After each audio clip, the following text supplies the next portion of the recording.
ako ang tatanungin mo, ako mismo ay hindi ko gagawin yon. Subalit ang desisyon na yon, ika nga. Sir, on Senator De La Rosa, Nandun ka pa?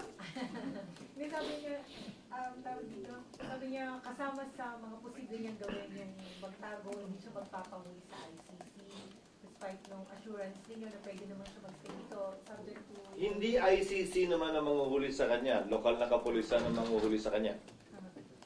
Pero, sir, would you dissuade or discourage him from doing that, yung plano niyang magtago at hindi magpahuli? Desisyon niya yan at kung sakasakali, hindi ito ang unang pagkakataong mangyayari yan.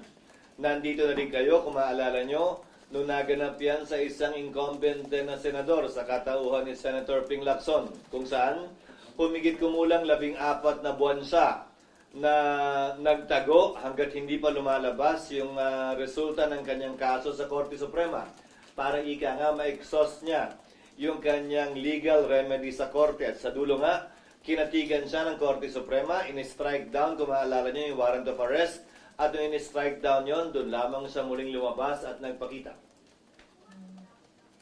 Pero, ano yan, sir, hindi nyo siya i-discourage? Kung ako ang tatanungin mo, ako mismo ay hindi ko gagawin yon. Subalit ang desisyon na yon, ika nga. Sir, despite yung pronouncements po ni Senator Bato na yun na mayroon siyang kinoconsider na magtago, hindi naman po i-refuse ng Senate yung pagsisit niya ng record. Hindi para sa akin na hulaan kung ano ang kanyang gagawin kasi dahil pabago-bago din yung kanyang posisyon habang dumadalo yung araw. Marahil pag kami nagkausap, kung yan ay nangyari na talaga, doon ko na lamang at doon na lamang natin haharapin yan. Hindi lamang bilang Senate President, bilang isang institusyon din na kinabibilangan niya.